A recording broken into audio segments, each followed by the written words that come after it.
Boche gold and diamonds. Buy now pay later. പടിഞ്ഞാറങ്ങാടിയിൽ ജനങ്ങൾക്ക് അപകട ഭീഷണി ഉയർത്തി ബസ് കാത്തിരിപ്പ് കേന്ദ്രത്തിനായി സ്ഥാപിച്ച ഭാഗങ്ങൾ പൊളിച്ചു നീക്കി പുനർനിർമ്മാണം ആരംഭിച്ചു.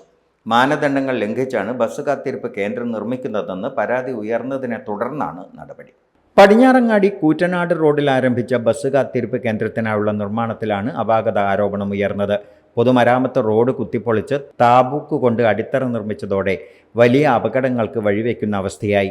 ജനങ്ങൾക്ക് റോഡിലൂടെ നടക്കേണ്ട ഗതികേടായി. മാനദണ്ഡങ്ങളെല്ലാം കാറ്റിൽ പറത്തിയാണ് പുതിയ ബസ് കാത്തിരിപ്പ് കേന്ദ്രം നിർമ്മിച്ചു കൊണ്ടിരിക്കുന്നതെന്ന ആക്ഷേപവും രൂക്ഷമായി. ഇതോടെയാണ് അധികൃതരുടെ ഭാഗത്തു നിന്ന് നടപടി തുടങ്ങിയത്. നിലവിൽ ബസ് കാത്തിരിപ്പ് കേന്ദ്രത്തിനായി റോഡിനോട് ചേർന്ന് നടത്തിയ നിർമ്മാണങ്ങൾ പൊളിച്ചു നീക്കാൻ തുടങ്ങി. തൃത്താല പൊതുമരാമത്ത് അസിസ്റ്റന്റ് എഞ്ചിനീയറാണ് വിഷയത്തിൽ നടപടി സ്വീകരിച്ചത്. പടിഞ്ഞാറങ്ങാടിയിൽ എടപ്പാൾ റോഡിലും കൂറ്റനാട് റോഡിലും ബസ് കാത്തിരിപ്പ് കേന്ദ്രത്തിൻ്റെ നിർമ്മാണം പുരോഗമിക്കുന്നുണ്ട്. മന്ത്രി എം പി രാജേഷിൻ്റെ പ്രാദേശിക വികസന ഫണ്ട് വിനിയോഗിച്ചാണ് മണ്ഡലത്തിലെ 6 കേന്ദ്രങ്ങളിൽ ബസ് കാത്തിരിപ്പ് കേന്ദ്രം നിർമ്മിക്കുന്നത്. Time kids pre school, Mannannur road, Vaniyamkulam. .View news. കാഴ്ചകളാണ് ലോകം, കണ്ടു തുടങ്ങുക.